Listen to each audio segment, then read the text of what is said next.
This isn't marriage, Zara thought. It's a prison with Bible verses on the walls. She sat on the edge of her bed, staring at the man who had just turned his back to her again. Her husband, Pastor Henry. His even breathing filled the room while she sat there, wide awake, wondering how a life full of so many prayers could still feel so empty. But Zara hadn't always felt this way. Once, her life was full of light. Once, there was Joshua. The day Zara was born, her parents said she was a gift from heaven. Her father had just been made an elder in church, and the whole town believed she was born for something holy. From her first steps, her life was guided by scripture. By 12, she could recite whole chapters of the Bible. At 16, she was already leading the youth choir and prayer team. Everyone admired her for her discipline. But even a fire raised for God can still have questions. When she entered university, she met Joshua.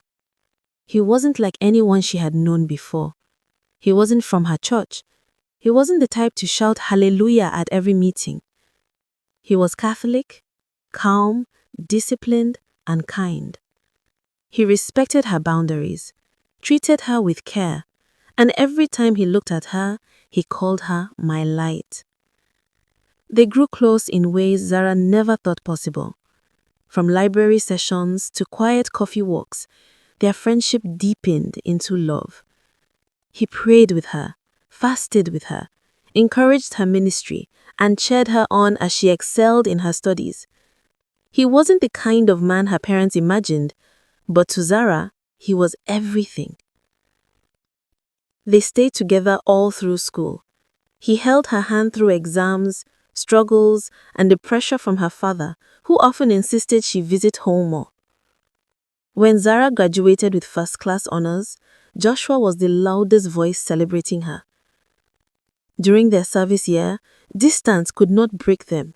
He served in one city, she in another, but they still called, visited, and prayed together. By the end of service, he got a good job with an oil company. With excitement in his eyes, he said to her one evening, "Zara, I'm ready. Let's go see your parents. I want to do this right." Her heart leapt. She was nervous but hopeful. She believed love would be enough. But when Joshua came, things didn't go the way she hoped. At first, her family welcomed him. They laughed, they asked questions, they listened politely. But when he mentioned he was Catholic, everything changed. Her father's smile disappeared. Her mother's hand gripped her Bible tighter. "A Catholic," her father said slowly, his voice hardening. "So you brought an idol worshipper into this house?" "Daddy, no," Zara tried to speak, but her words trembled. "We are not equally yoked with unbelievers," her mother said sharply. "This man is not born again. You will not marry him." Joshua stood still, shocked but respectful. "I didn't come to cause trouble," he said softly. "I only came to honor your daughter." But honor was not enough. He turned to Zara, his eyes gentle. "Call me when you can," he whispered. And then, with dignity in his steps, he left. That was the last time Zara ever saw him. Her parents never mentioned Joshua again. It was as though he had never existed. Instead, they began to speak of someone else, Pastor Henry. He wasn't new to Zara. She had seen him in church many times. He was young, handsome, confident, and always carried himself like he had a crowd waiting for him. He preached powerfully, quoted scriptures like poems, and people admired him. But to Zara, she never paid him much attention. To her, he was just another rising preacher. Until her father casually mentioned one Sunday afternoon, "Pastor Henry came to see me yesterday. He said he has been praying about you. Zara's spoon froze mid-air.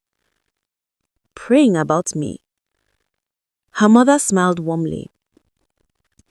He said the Lord revealed to him that you are his wife. Zara blinked. What? I don't even know him like that. You will, her mother said quickly. We feel peace about this. It is God's will. The days that followed suffocated Zara.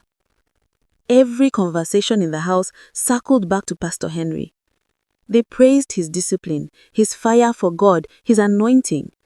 Her father even said, Zara, I see a great ministry joining with his. This is God's plan. It wasn't a request. It was a command. Zara tried to protest. She said she wasn't ready. She said she wasn't sure. But her mother silenced her with scriptures about obedience. Her father reminded her that God could not be wrong. Eventually, she gave in. Not because she believed it was right, but because their voices were louder than her own.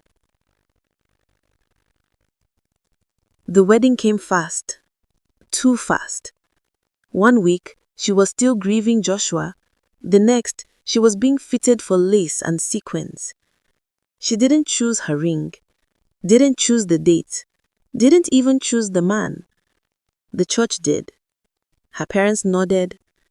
Her mother called it divine alignment, and her father said, this is God's doing. Don't question what is holy. So she smiled when she was told to smile. She knelt when they told her to kneel. She lifted her hands in worship when the cameras turned her way, but inside, she felt like an actress performing a role she didn't audition for. That night, when the ceremony was over and the guests had gone, Zara waited nervously in bed. She wore the silk nightdress her cousin had gifted her with a wink. Her heart beat fast as she imagined what their first night as husband and wife would be. Henry came in. He prayed out loud, thanking God for the union, dedicating their home to ministry. Then, without touching her, without even looking at her body trembling under the sheet, he lay beside her, fully clothed, turned his back, and fell asleep. Zara lay awake all night. Maybe he was tired, she told herself. Maybe tomorrow. But tomorrow came. Then the next week. Then the month after that. And still nothing. Henry never kissed her. He never held her hand in public. He never even allowed her to lean against him. When she tried, he shifted away and said, let's not quench the spirit. Once, while folding his clothes, she asked gently, don't you want us to be close? He smiled faintly. Not everything in marriage is about flesh, Zara. Let's focus on the assignment. That's what matters. Assignment. That was what he called their marriage. Not love, not intimacy, not companionship. Assignment. Every week he was gone, traveling for crusades, revivals, conferences. Lagos today, Ghana tomorrow.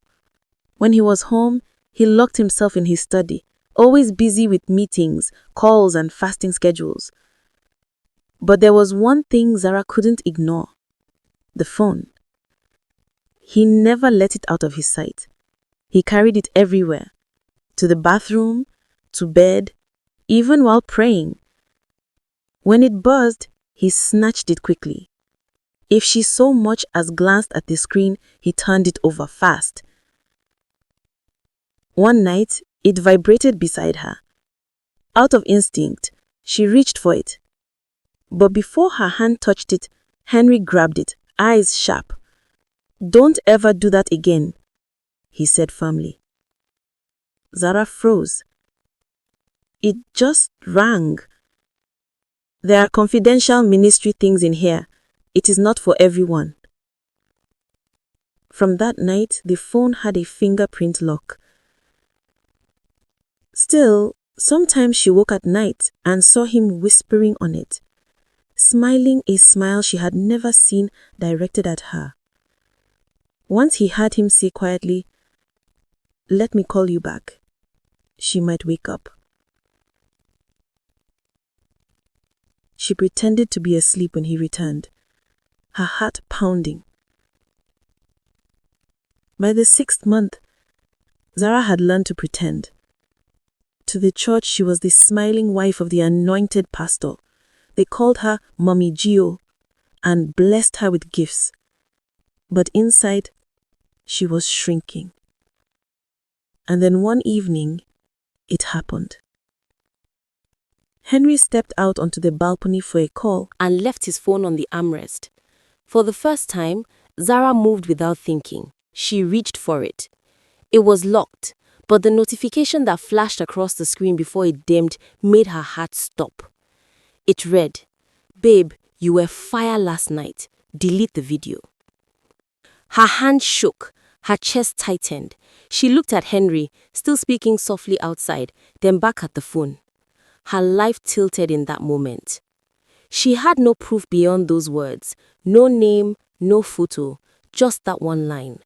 But it was enough to set her heart racing with the fear she could not silence. That night, she didn't sleep. She stared at the ceiling, wondering if she was losing her mind or if her marriage was hiding something darker than she could ever imagine. And in that silence, one thought burned inside her. I need to know the truth. The message haunted Zara. "Babe, you were fire last night. Delete the video." It replayed in her mind like a drumbeat she couldn't silence. The words weren't just suspicious, they were dangerous. They hinted at something hidden, something that mocked her empty marriage. Every time Henry picked up his phone after that night, her stomach tightened. Was he texting that same person? Was there another message waiting to pop up? She wanted to ask him directly, but fear swallowed her words. Fear of being dismissed, fear of being told she lacked faith, fear of hearing her parents' voices in her head reminding her that obedience was the highest form of worship. And yet, the thought wouldn't leave. Who was he really? Zara's parents had painted Henry as God's chosen man. The church adored him. Women in church whispered blessings whenever she walked past, smiling like she lived in heaven. But at home, heaven was silent. At home, there were no kisses, no prayers together, no warmth. Just a locked phone, late night calls, and the message that kept her awake at night. The following Saturday, she did something she had never imagined she would do. She called George. George had been Henry's best man, his closest friend, and another popular preacher in their circle. He was confident, eloquent, and always the first to praise my brother Henry in public. Zara barely knew him, but she knew he was close enough to see what others might not. They met in a small cafe far from the church neighborhood. She wore a scarf and sunglasses, praying no one from the congregation would recognize her. George arrived looking relaxed, his smile broad and easy. He leaned across the table, his cologne strong, his eyes too bright. "So, how's married life treating you?" he asked, teasing. Zara forced a smile. "Fine," she whispered, then hesitated. Her fingers tightened around her cup. "George, tell me the truth. Is that something I should know about Henry?" His smile faltered for just a moment. A quick flicker, almost invisible, then he chuckled, stirring his drink. "Why would you ask that?" "Because I don't think I know the man I married," Zara whispered. "And you've known him longer than anyone else." George cleared his throat, shifted in his seat. "You know how ministry is," he said carefully. "Some men, they carry burdens they don't know how to share." Her eyes searched his face. "George, is Henry hiding something?" For a second, he didn't answer. His eyes darted to the window, then back to her. He gave a weak laugh. "You are his wife. If you don't know, who will?" And then, Without finishing his coffee, he stood, wished her well, and left. But in his eyes, Zara had seen it. Guilt. He knew something. He just wouldn't say it. That night, Zara came home with more questions than answers. She tried to push them aside, but every glance at Henry's smileless face only deepened her unease. She couldn't ask her parents. They would never believe her. To them, Henry was untouchable, a chosen vessel. To question him would be to question God himself. She began to notice more things. When Henry was home, he avoided her touch like it was poison. When he traveled, he returned smelling faintly of perfumes she didn't own. His shirts sometimes had faint lipstick marks, not clear, not enough to accuse, but enough to make her doubt. One Wednesday evening, while setting the table, she heard him in his study. His voice was soft, almost tender, speaking into the phone. She crept closer. "Yes, I miss you too," he said quietly. Then, after a pause, a low chuckle. "Don't worry, she won't find out." Zara froze outside the door. Her knees trembled. The plate in her hand slipped, crashing loudly on the floor. The room went silent. Seconds later, Henry opened the door, his face calm, his eyes sharp. "What are you doing here?" I dropped a plate," she stammered. He studied her for a long second, then nodded slowly. "Be careful next time," he said. His tone was gentle, but his eyes warned her not to step closer. Then he shut the door again, locking it from inside. That night, Zara cried quietly into her pillow. By the third month of this new suspicion, she was no longer sure of herself. Was she imagining things? Was she simply insecure? Or was her husband truly hiding something that could destroy everything? She needed proof. And proof came by accident. Henry returned one Friday evening from a revival in another city. He dropped his laptop bag on the couch and headed straight to the bedroom, muttering about exhaustion. For the first time, he didn't lock it. Zara sat staring at the bag for a long time. Her hands shook. She knew it was wrong, but she also knew she couldn't keep living in the dark. Slowly, she unzipped it, pulled out the laptop, and opened it. No password. Her heart pounded as the screen lit up. She opened his emails first. Nothing strange, just church meetings, bookings, travel plans. Then she clicked on the messaging app. There, one contact stood out. Saved under the name, My Love. Her throat dried instantly. She hovered her mouse over it, trembling. Then, a new message popped in right before her eyes. Can't wait to have you in my arms again. Zara's stomach twisted. Her vision blurred. It was too clear, too direct. Whoever this my love was, Henry belonged to them in a way he never belonged to her. She wanted to scroll back, to see more, but all previous messages had been deleted. Only that one remained. She shut the laptop quickly when she heard Henry stirring in the bedroom. She placed it back in the bag and sat there pretending to watch TV, her heart slamming against her chest. The rest of the night, she barely heard a word he said. But she knew one thing. She couldn't ignore it anymore. She needed evidence. Solid evidence. So the next day, while Henry prepared for yet another trip, she ordered a small hidden camera online. It looked like a USB stick, easy to place anywhere. When it arrived, she tucked it into an air freshener canister near their wardrobe. From that spot, it captured the bed, the closet, and most of the room.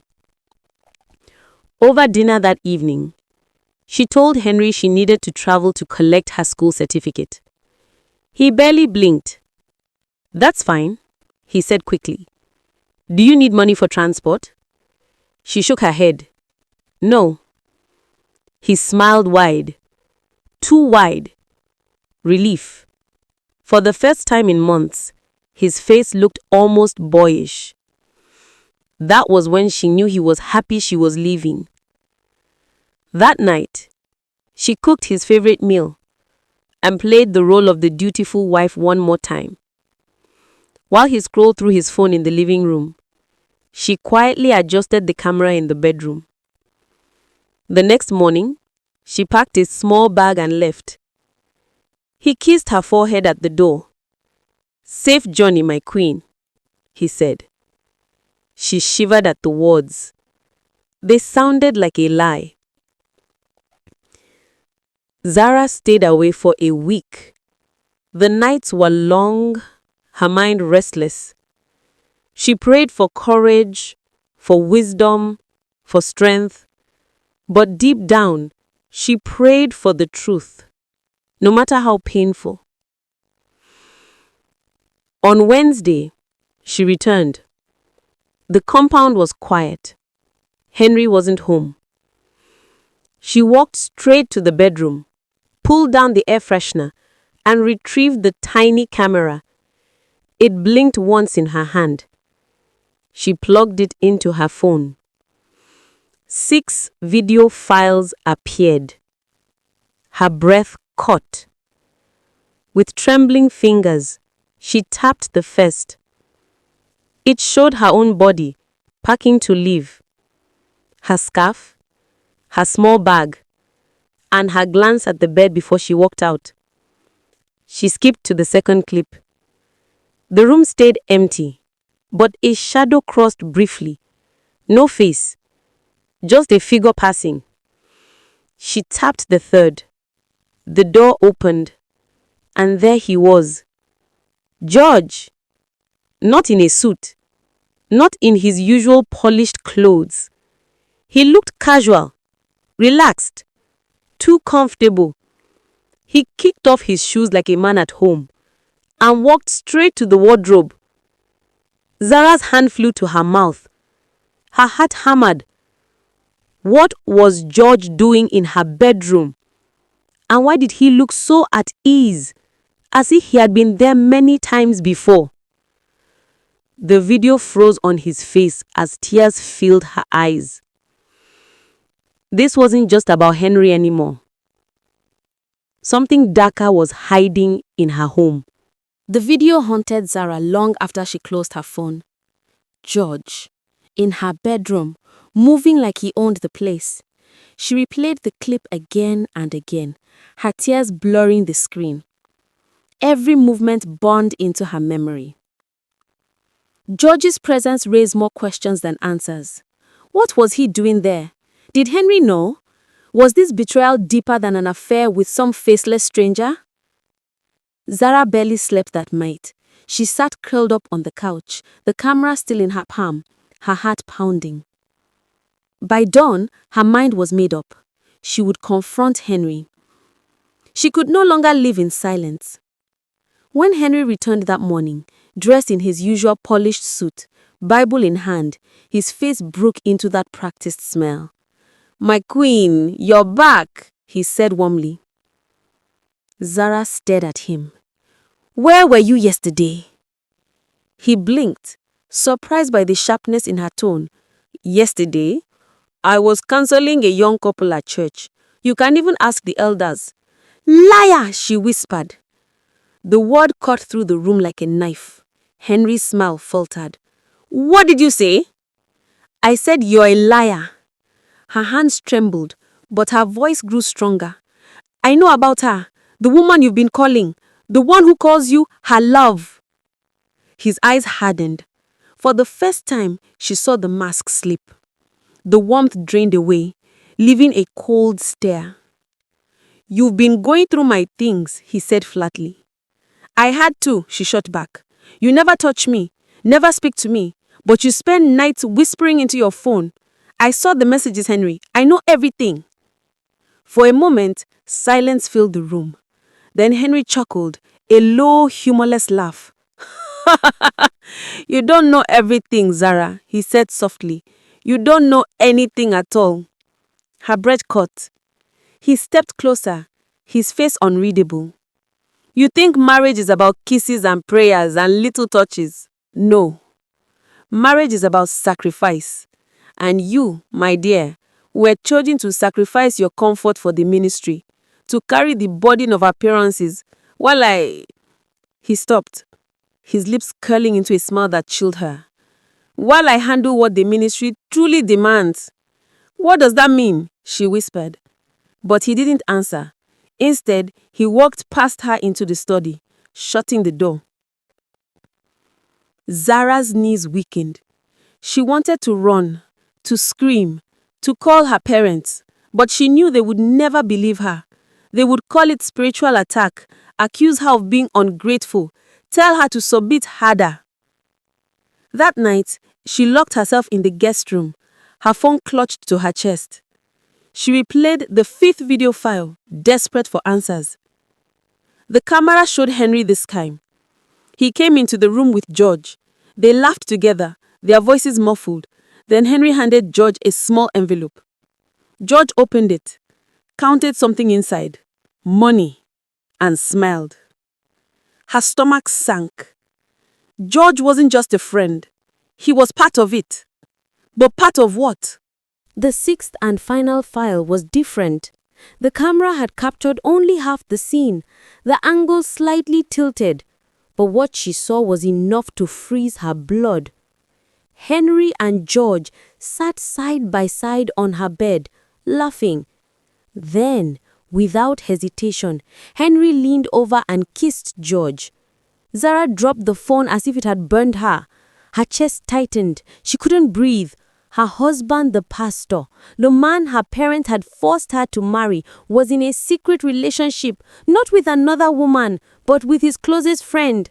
And all this time, the coldness, the distance, the locked phone, the whispers, it all made sense.